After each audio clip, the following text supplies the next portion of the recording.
Bentar ya. Kita mulai dengan sebentar. Plat M, plat.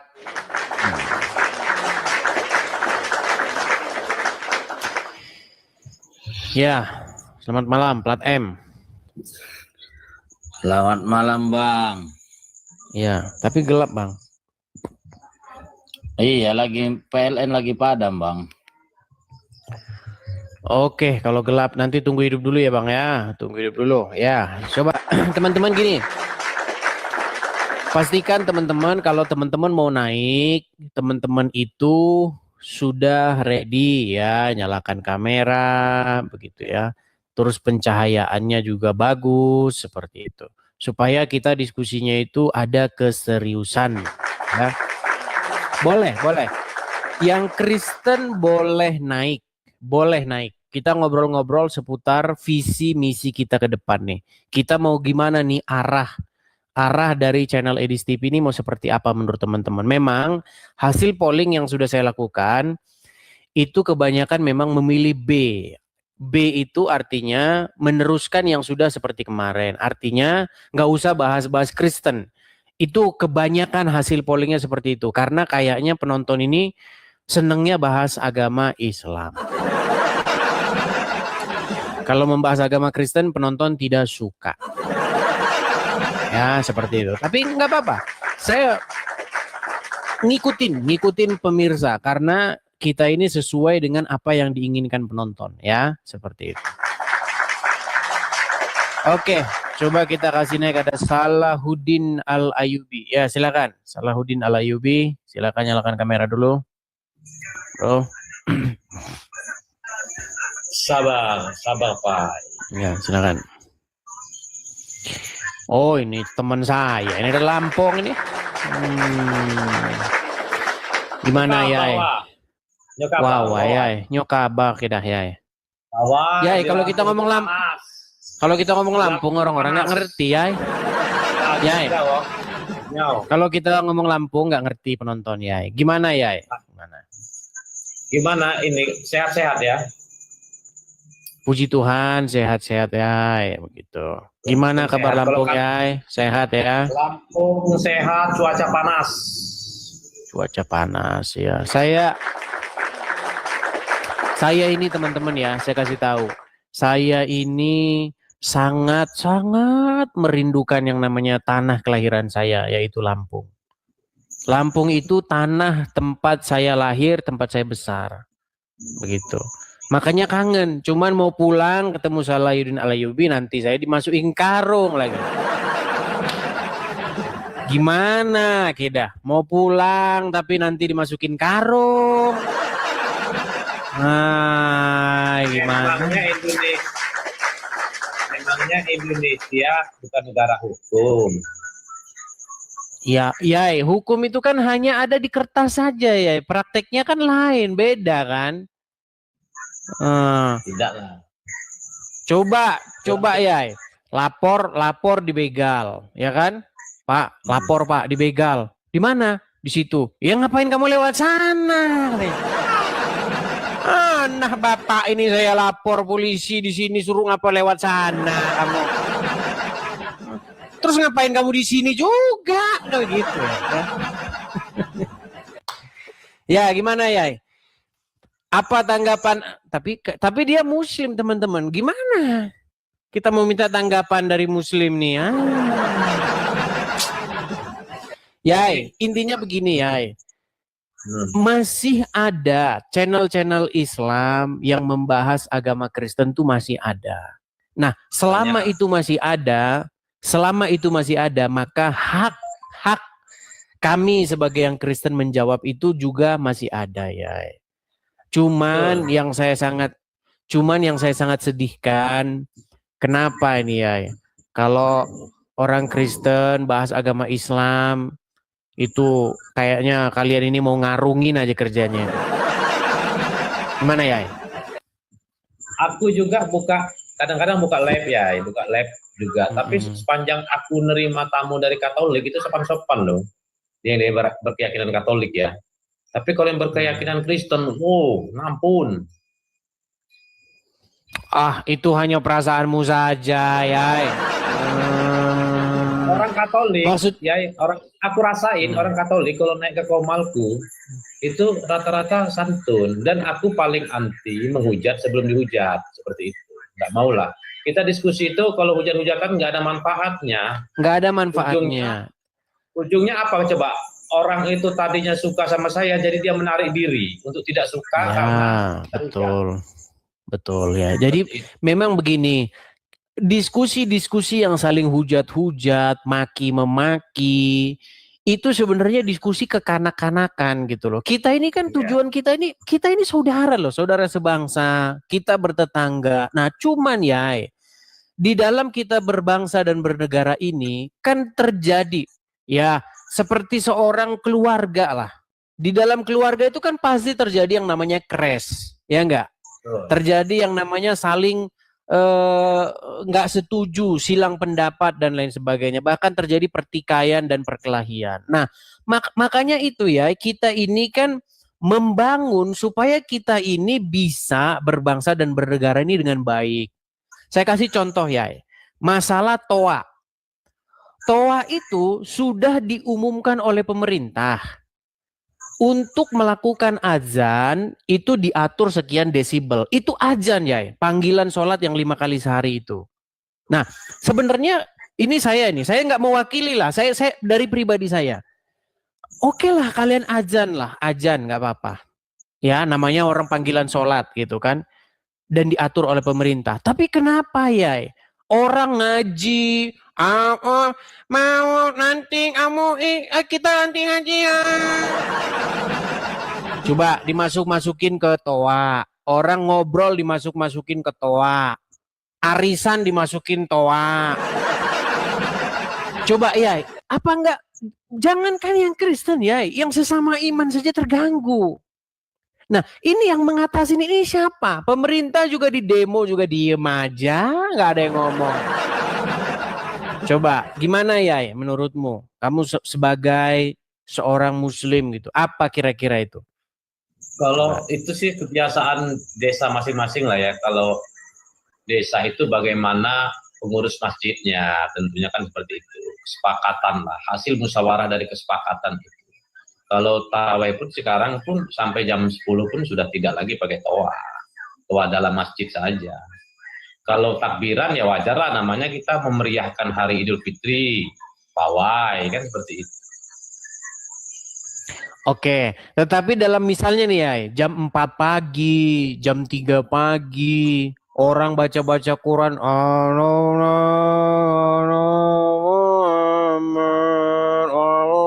dimasukin toa ya, orang lagi tidur sakit jantung ya dibikin ya. Gimana? Tapi itu enggak sih ya, karena rata-rata yang seperti itu pas mau sahur aja. Kalau biasanya kalau subuh itu 10-15 menit sebelum azan. Mungkin beda di sana. Beda di sana ya. Beda di sana. Banyak lapor. Itu bukan hanya subuh, bukan hanya sahur bulan puasa aja. Bukan hanya itu. Di hari-hari biasa ya. Seperti itu. Nah, makanya saya bilang, padahal kan di dalam Quran itu ada ayat yang berkata, atiullah wa atiur rasul wa ulil amri minkum. Iya kan? Tetapi yang kehebat mau nih kok dapat baca Quran. Iya, namanya ulah lapong kedah. Ulah lapong aja wae. Jadi makanya saya bilang ya, seandainya kita ini ya benar-benar ngerti, atau kalau bahasa Jawanya itu apa ya? Bahasa Jawanya itu tepos seliro. Nah, itu bahasa Jawa itu ya, tepos seliro. Kita ngerti dengan perasaan orang gitu, ngerti dengan perasaan tetangga, ngerti dengan perasaan teman begitu kan. Harusnya kan kita menjaga. Coba ada nggak sih umat Muslim yang melakukan gebrakan seperti itu gitu loh? Bukankah beribadah itu kepada yang di atas dan juga kepada sesama manusia? Kalau misalnya orang Islam semua seperti itu, apa nggak enak kita? Yang muslim-muslim bahasin agama Kristen dibiarin aja, malah didukung-dukung. Ya kan? Giliran dijawab, ngamuk, penjarakan. Ini gimana dunia ini ya? Gitu loh. Coba. Tapi sebenarnya begini, makanya peringatan untuk teman-teman yang buka komal, kalau dia belum menguasai keilmuan, tidak usah buka komal. Kenapa? Karena pertama, dia akan menyampaikan dengan ngawur, baik teman Islam maupun teman Kristen. Yang kedua, ciri-ciri orang yang menghujat itu orang yang tidak memiliki ilmu. Kenapa? Karena dia tidak bisa jawab, sehingga emosi yang dikedepankan. Begitu ya. Coba kalau orang yang paham dengan ilmunya, dia pasti akan menyampaikan, bernarasi dengan ilmu. Ya kalau masalah diskusi lintas agama ini tidak bisa kita halang-halangi karena memang komalnya ribuan dan ratusan orang yang berapologet, entah itu apologet beneran, entah itu apologet abal-abal. Iya, kalau selama diskusi nggak masalah, namanya kan diskusi. Masa orang mau cuma diskusi politik aja, masa orang mau berdebat soal politik saja, kita nggak bisa-bisa lah, ya kan? Debat, cuman kenapa sih ketika terjadi diskusi itu selalu yang dipersekusi itu adalah kaum minoritas? Satu-satunya, lu betul ya, satu-satunya. Dan itu saya baru tahu itu ya, dalam sebuah debat, bayangkan, di dalam sebuah debat antara Islam dan Kristen, terjadi penangkapan terhadap pendebat Kristen itu. Ini kan miris sekali. Padahal itu debat. Begitu loh. Mungkin debatnya itu, dia debat terus menghujat, dibuat video, tidak ada datanya. Sama itu ya kalau masalah itu. Lawan debatnya juga lawan malah ketawa-tawa ya. Intinya yang saya bilang memang seperti itu. Contoh-contohnya jelas nyata itu ya. Ya, di mana Abdul Somad dia pernah mengutip sebuah kalimat gimana dia mengatakan begini. Haleluya, dengan mengejek begitu. Ya kan? Nah, itu seperti itu. Yang menentukan itu mengejek, yang menentukan itu mengeluarkan perasaan kebencian, itu siapa? Masa kalian sendiri? Harusnya kan hakim. Maksudnya begini. Iya, harusnya yang memutus itu hakim, nggak boleh. Kasus belum diproses. Itu kan laporan kemarin itu masuk kepada dia itu, tapi tidak diproses. Dua alat bukti yang sudah mencukupi, maka dia punya hak untuk diproses sesuai dengan laporan. Seharusnya seperti itu, tetapi kan tidak terjadi gitu loh. Coba bayangin ya, bayangin ada orang non-muslim melakukan seperti itu. Cepat ya. Itulah makanya saya bilang. Komal-komal ini saya perhatikan banyak juga kok yang mereka teman-teman Kristen buat nama akun Muhammad pedofil akunnya. Ada juga yang buat seperti itu. Iya, masalahnya dilaporkan nggak? Ada nggak laporannya kan begitu? Kalau ada laporannya kemudian tidak diproses, nah baru Kiai bisa ngomong begitu. Ini laporan nggak ada. Dulu Abdul Somad itu yang masuk laporan polisinya itu banyak. Tetapi kenapa? Polisi tidak berani mengambil tindakan. Kenapa? Ya nanti umat marah. Tapi itu memang terjadi ya. Kita itu harus jujur saja mengakui. Tapi lupakanlah semua itu. Lupakan semua itu. Gimana kalau kita ini sebenarnya itu membudayakan hidup tenggang rasa itu loh. Tenggang rasa. Dulu zaman kita sekolah ya di SD kan, ingat kan? Oh ini caro keda. Tenggang rasa, pelajaran PMP, pendidikan moral Pancasila. Ya sebenarnya gini ya. Kita ini kisruh hanya di dunia online saja. Mohon Sherlock, kirim foto, video call, on cam itu hanya sebatas di dunia maya. Tapi ketika kalau hanya sebatas dunia maya, kenapa anak Batak itu sampai masuk penjara ya? Masuk penjara. Artinya gini ya, itu hanya beberapa gelintir saja. Saya perhatikan di komal-komal itu ya, menghujat dan lain sebagainya. Tapi itu sebatas kisruhnya di online saja. Ketika offline kita bertetangga saya banyak orang Kristen, orang Katolik enggak. Kawan saya dari Yai. SMA sampai detik ini. Yai, jangan tutup mata, Yai. Kemarin kejadian di Lampung. Orang lagi gereja bagus-bagus. Kemudian ada orang datang direbut mikrofonnya. Diam katanya. Lihat nggak video itu? Di Lampung itu. Itu begini ya, artinya kan gini, kita tidak bisa melihat persoalan itu saja. Itu kan sebenarnya ketika kita membangun rumah ibadah, maka harus ada kesepakatan dari SKB 2 menteri. Yang mana minimal harus ada 60 penduduk yang beragama Kristen atau Katolik yang bermukim di situ. Kalaupun tidak ada, maka dia belum bisa membangunkan. Kalaupun seandainya dibangun dirasa itu tidak aman, maka pemerintah punya kewajiban untuk mencarikan tempat yang lebih aman. Adapun rumah itu ada memang tidak diperbolehkan menjadi rumah ibadah, kecuali rumah pengajian rutin yang memang bukan ditetapkan sebagai rumah ibadah. Ya, itu ya. Itu berlakunya untuk karesteng. Bagaimana umat Islam ketika di Bali, bagaimana umat Islam ketika di NTT, sama juga. Mana laporannya? Nggak ada ya. Jangan fitnah yang nyata. Jangan fitnah begitu ya.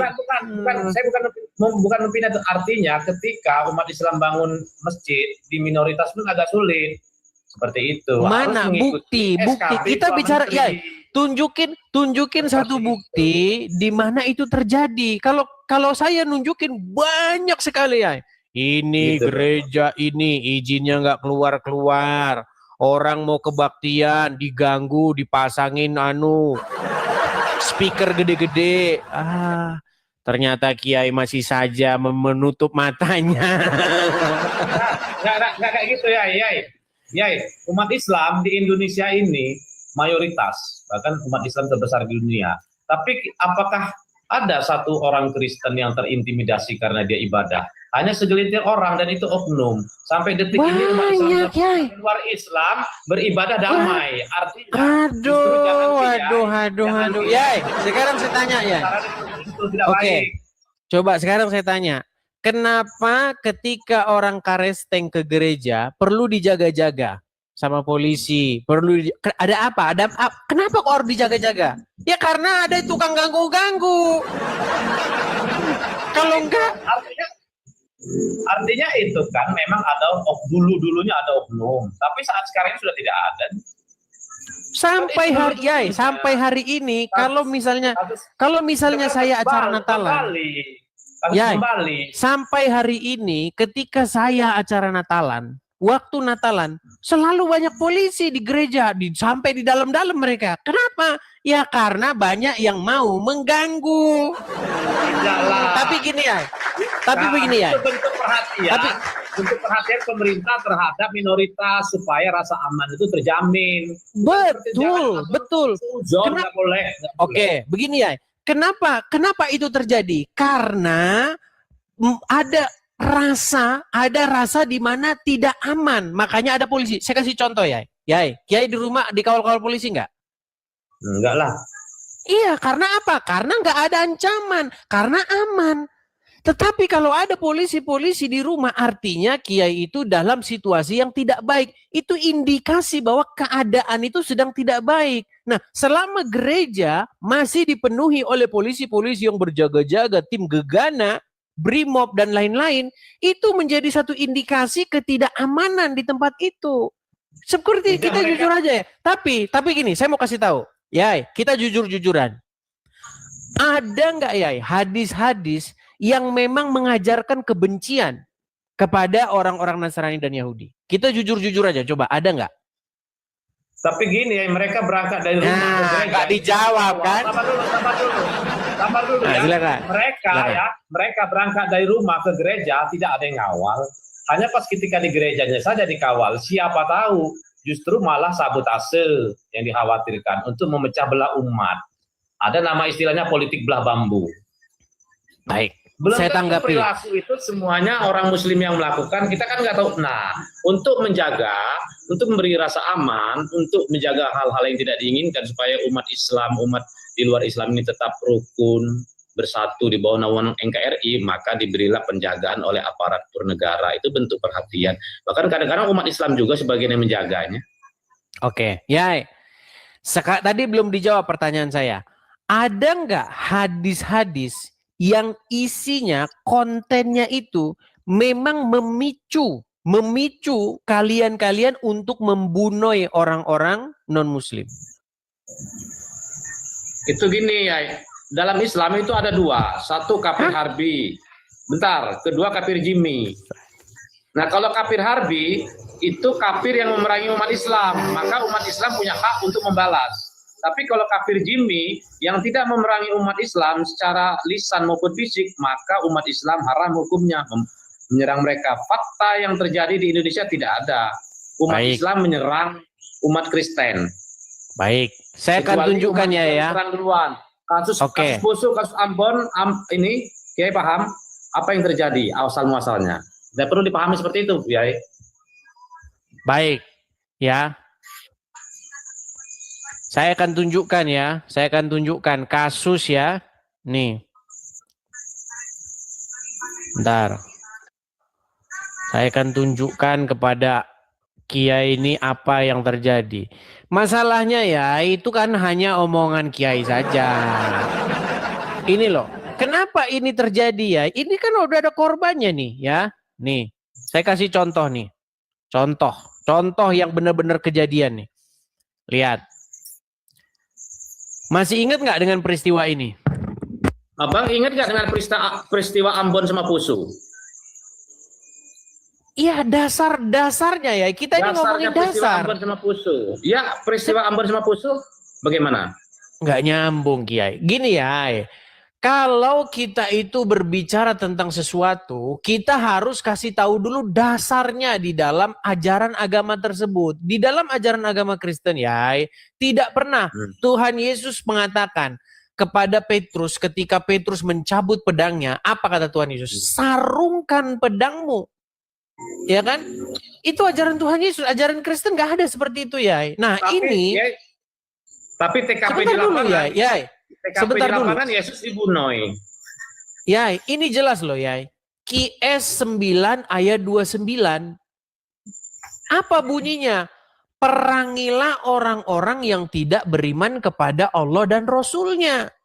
Yang tidak memiliki agama seperti agama yang ditetapkan oleh Allah dan Rasul-Nya. Jadi ini kan sudah memakan yang namanya, aduh gimana ya. Ada dasarnya gitu loh.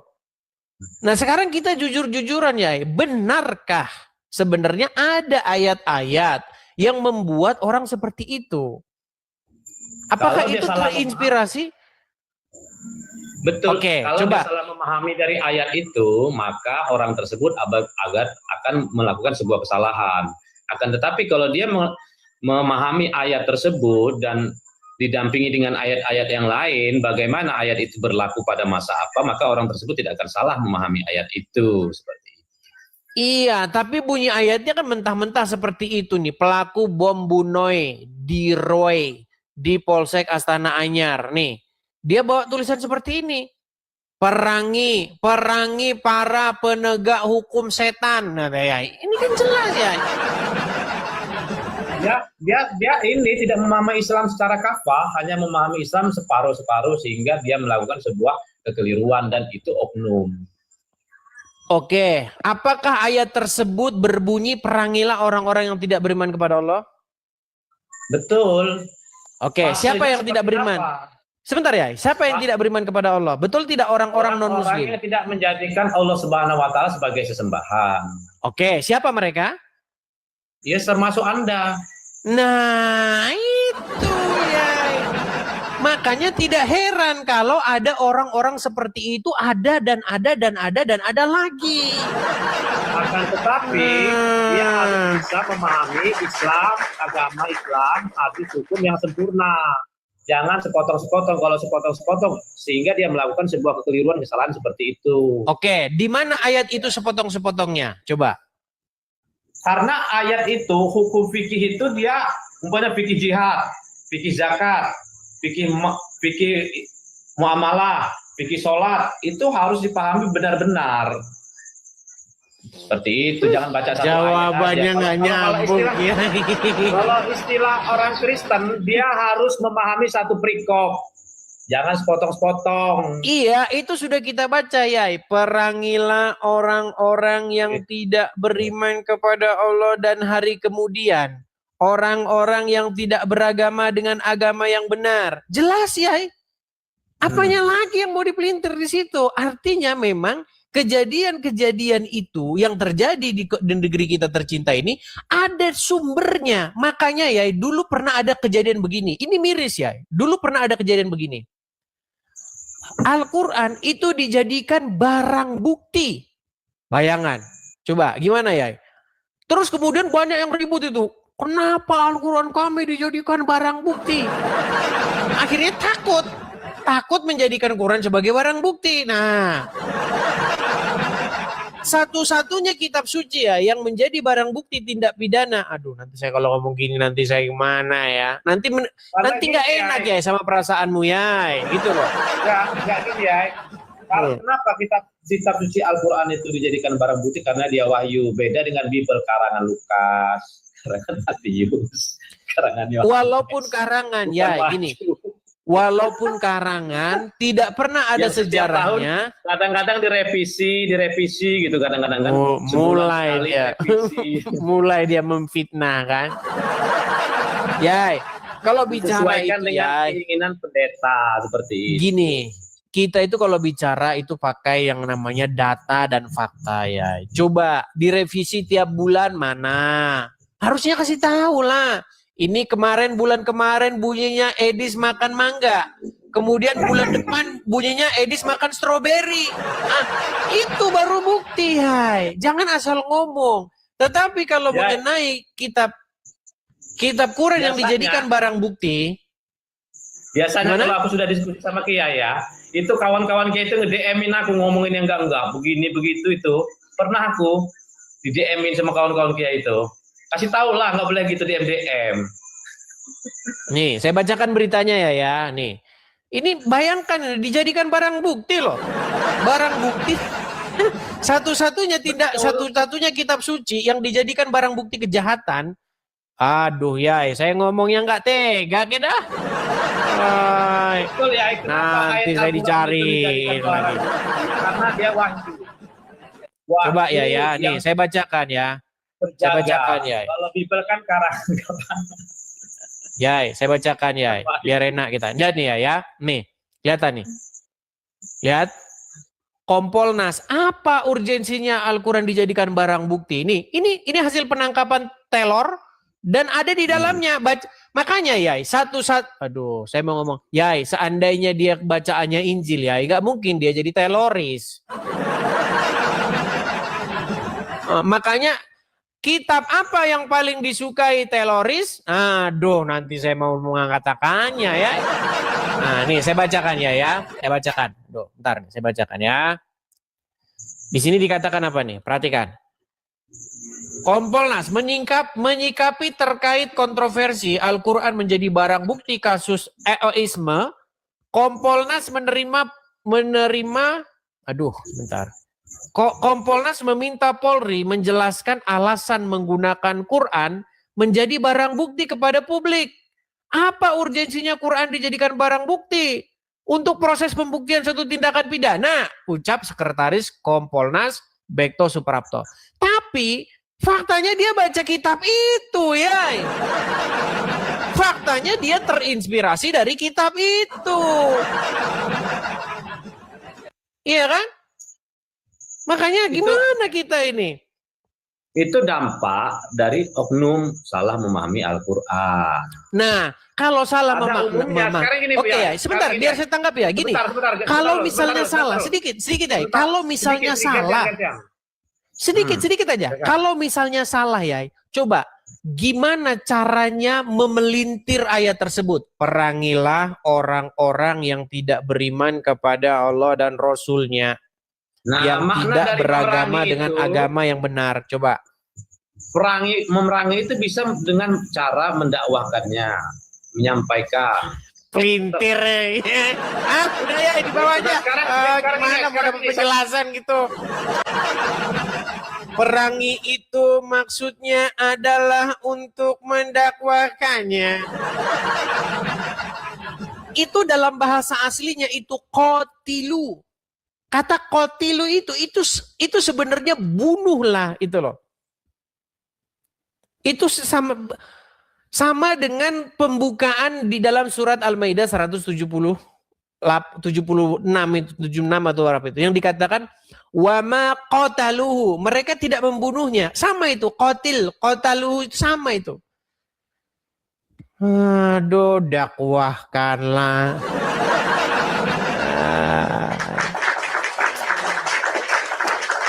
Tapi itulah teman-teman. Tapi kita sebenarnya tidak pernah urusan dengan itu semua gitu loh. Nggak pernah urusan.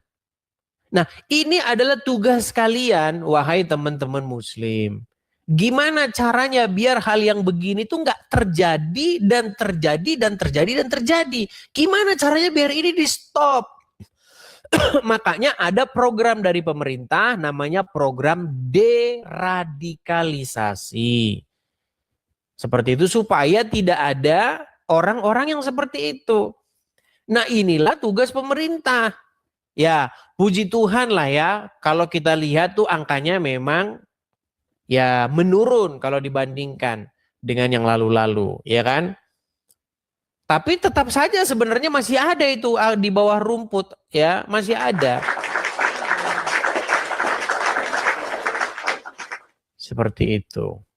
Jadi teman-teman sekalian, sebenarnya ya intinya itu adalah urus agama kalian, kami urus agama kami. Selama kalian masih urus agama kami, selama itu saya jawab-jawabin. Tapi kalau saya jawab-jawabin ya jangan marah. Dijawab marah. Ya. Oke, kita kasih naik ada Samsudin. Kita mau bahas polling Edis TV malah lari ke sini. Ya, Samsudin. Selamat malam. Selamat malam, Bang. Silakan, Bang. Nyalakan kamera dulu. Yes. Nyalakan kamera dulu, Bang. Samsudin. Sudah. Belum. Saya sudah kirimkan Sudah. undangan untuk menyalakan kamera. Coba diterima di situ. Simpan. Ya. Jadi Bang Edis, saya ini cuma tidak mau diskusi masalah agama. Saya menyambung tadi masalah poso. Saya menyambung masalah poso karena saya Ada kami ngomongin poso tadi. Kami tidak ngomongin poso. Ada tadi yang Ustaz. Tidak, kami itu berbicara begini, Samsudin, dengarkan gini. Kalau orang ribut, orang tawuran di jalan. Kalau ngomongin orang ribut, orang pawai itu apa namanya, pawai partai politik ya, partai A dengan partai B ribut di jalan. Kita nggak ngomongin itu. Itu adalah hal-hal random yang bisa terjadi. Tapi kita bicara mengenai pemantiknya. Apakah memang ada di dalam ajaran Anda, di dalam kitab suci Anda maupun dalam hadis, hal-hal yang membuat orang-orang agama Anda itu melakukan hal yang demikian? Coba, kita jujur-jujuran. Ada nggak ayat-ayat seperti itu? Yang bikin orang kalau baca, langsung mereka mau perangilah. Coba, ada nggak? Silakan. Begini Bang Edis, kalau saya ini terlepas dia agama apa saja, jadi intinya cuma dua saja, kerjakan perintah jauhi larangan. Cuma itu saya tidak mau campur dengan masalah apakah dia agama apa. Cuma masalah poso ini tadi saya mau kasih tahu Mas Edis yang sebenarnya ini orang poso dulu ini mayoritas Muslim, mayoritas. Jadi kita tidak ada punya rencana apa-apa mau menyerang. Kan saya ini keluarganya mama orang Kristen, papa Gorontalo saya, mama orang poso asli. Orang Kristen. Jadi karena kita tidak punya arah rencana mau apa-apa, kita yang digosok duluan, yang dibantai duluan. Nah, makanya kalau kita tidak dibantu dari saudara-saudara yang dari Jawa dulu, bukan itu yang kita bahas. Aduh, ini loh, saya kasih contoh. Anda ini bukan itu kalau masalah seperti itu nggak jelas itu nanti. Maksudnya yang kita bahas itu pemicunya. Apakah pemicunya itu terinspirasi oleh kitab suci gitu loh. Saya kasih contoh ini. Anda tahu nggak ini siapa? Tahu ini siapa? Seorang perempuan Tidak yang bercadar ini tahu? Tahu. Nah, makanya Anda tidak tahu. banyak nggak taunya. Nih, Tidak, karena ini saya adalah seorang tidak kucampur dengan. Nah, bukan, maksud saya begini loh. Ada orang-orang seperti Zakiyah ini dan itu jumlahnya terjadi terus-menerus, terjadi lagi dan lagi. Bukankah Anda sebagai seorang muslim merasa prihatin dengan yang seperti ini? Kenapa sih kok ada umat kita yang kerjanya gini terus? Datang bawa pistol ke Mabes Polri, datang bawa motor, bawa BOM ke Polsek begini, kan yang terjadi seperti ini. Kenapa tidak ada satu gebrakan di antara kalian ini untuk biar nggak ada lagi orang-orang yang kayak begini? Dia ini, coba sekarang saya tanya sama Anda, sebentar. Gini, pertanyaan saya begini. ya. Apa buku yang dibaca oleh Zakiyah? A. Quran, B. Injil. Artinya saya tidak ikut campur sama saya. Saya bilang saya simpel nggak saja. jujur. Saya cuma. Anda tidak jujur, Pak Samsudin. Anda harusnya jujur loh. Yang dibaca adalah kitab apa yang dibaca? Saya tidak pernah ikut ini berita ini. Jadi saya tidak. Makanya saya bilang saya cuma kerjakan perintah jauh larangan itu saja. Tidak terlepas dia mau agama apa. Oke, apakah dia sedang mengerjakan perintah? Oke, apakah dia ini sedang mengerjakan perintah? Sebentar, saya balik dulu kamera saya. Nih, menurut Anda, apakah dia sedang menjalankan perintah? Saya tidak tahu dia, Pak. Kalau saya bilang kalau saya begitu, saya kerjakan perintah jauh larangan. Orang terserah orang lain. Ada nggak di situ Quran? Ada Quran nggak di situ? Tidak ada di rumah. Saya di luar ini, dia di pondok-pondok. Ya sudahlah, dibawa dulu kalau gitu. Intinya yang mau saya sampaikan begini, Pak. Ini pesan saya, Pak Samsudin. Gini, jikalau Anda membaca Injil, pasti Anda nanti, jikalau Anda membaca Injil dan melakukannya, Anda akan menjadi orang baik. Anda akan meneladani Yesus. Jikalau Anda membaca Quran dan hadis dan melakukannya, Anda pasti akan mirip dengan Muhammad. Begini, pernahkah Yesus membawa pedang, membawa golok dan para pasukan untuk memaksa orang masuk Kristen nggak loh? Masuk Kristen nggak loh? Pernah nggak? Nggak pernah. Pernah nggak Yesus melakukan yang demikian untuk merampas harta orang? Nggak pernah. Tapi jujur dan jangan menipu diri sendiri. Pertanyaan saya, pernahkah Muhammad membawa sepasukan orang dengan kuda, dengan pedang untuk menyerang orang lain dan memaksa mereka masuk Islam? Pernah dilakukan nggak itu? Mungkin pernah. Iya. Tapi pernah nggak dia mengambil, sebentar, pernah nggak dia menjarah harta orang dengan membawa agama? Saya tidak tahu. Saya putarkan video ini supaya Anda tahu, karena banyak orang yang tidak tahu. Gini, baik yang Islam, baik yang Kristen, banyak yang beragama itu hanya ikut-ikutan. Cuman ikut-ikutan dia. Aslinya dia nggak tahu apa yang diimaninya. Banyak. Dan saya harus jujur mengakui itu terjadi baik dari dalam agama Islam maupun Kristen. Coba dengarkan ini ya. Nih. Ya. Sebentar. Coba dengarkan ini. Saya tidak bohong. Coba Anda dengarkan. Berapa jumlah, ya? Nih, perhatikan. Tak kurang dari 50.000 keping uang dinar. Zaman Nabi tak ada duit kertas. Zaman Nabi itu uangnya di dinar. Uang dinar itu satu keping beratnya 4,25 gram. 4,25 gram emas itu kalau sekarang 4 juta sekian. Karena 1 gram sekarang sudah 1 juta sekian. Tapi karena kita udah lama kenal, harga lama aja lah, 2 juta aja lah. 50.000 keping kali 2 juta, Kalau di total sekarang rupiah berapa dapat Nabi waktu perang Badar tahun kedua itu? 50.000 keping kali 4,25 gram kita hargai 2 juta. 100 miliar. 100 miliar itu berapa persen untuk Nabi? Wa'lamu annama ghanimtum min syai'in fa inna lillahi khumusahu. Nabi Muhammad mendapat jatah rampasan perang khumus, khamsah 5, khumus 1/5, 20%. 20 miliar dari perang Badar. Nah, 20 miliar. Makanya dia seorang miliarder dari hasil rampasan perang itu. Makanya seorang ustadz namanya Ustadz Felix Xiao pernah berkata, parfumnya Muhammad itu cuma 70 juta. Bayangin dia seorang miliar, itu beda jauh karakternya dengan Yesus. Jauh sekali. Makanya saya gini, ketika kalian memulai untuk mau berdebat dengan saya, kita main bongkar-bongkaran nih. Makanya saya cuma pesan, ikutlah kepada Yesus. Yesus berkata, akulah jalan dan kebenaran dan hidup. Jadi ikut Yesus, Pak Samsudin. Kalau Anda ngikutin yang itu, ya susah Anda nanti.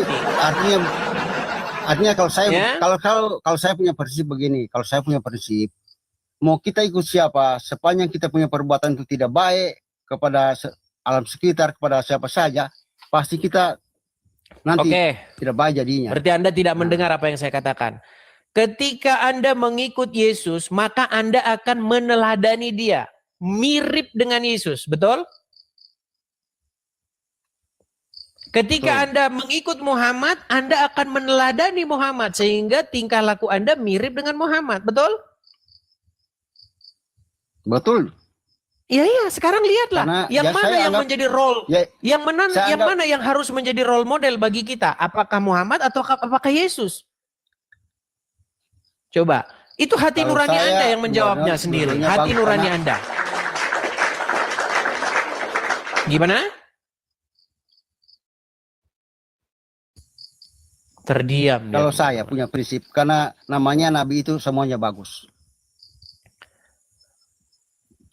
Apakah bagus menyerang kampung orang lalu mengambil istri-istrinya dari situ? Ya sudahlah, dibawa dulu saja lah kalau begitu. Itu sama Nabi, itu aja pesan saya. Kalau Bang ya jangan diterus-teruskan lah, nanti juga capek juga kita bahas-bahas. Tapi itulah yang saya bilang teman-teman. Sebenarnya ya para penonton ya hampir 8.000 orang. Gini loh, kalian kan punya hati nurani. Kita ini punya hati nurani loh. Siapa sih yang mau kita contoh? Saya sudah bilang berkali-kali, inti daripada ajaran itu adalah Anda itu ngikutin siapa? Kalau Anda mengikuti Muhammad, Anda itu akan mirip seperti dia.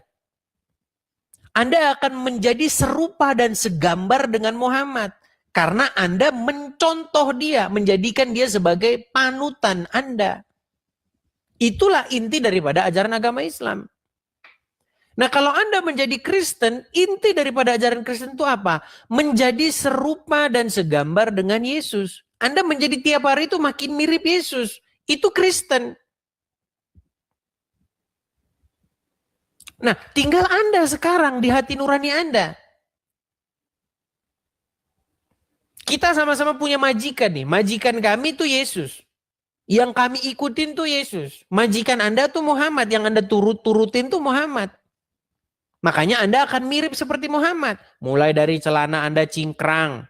Mulai dari Anda bercalak-calak. Itu kan mencontoh Muhammad tuh. Muhammad katanya kalau pakai celana, celananya itu tidak pernah sampai di bawah mata kaki. Kalau orang Islam ngomongnya isbal itu. Terus matanya dicalak-calak. Tahu kan dicalak itu di pensil-pensilin itu. Terus janggutnya.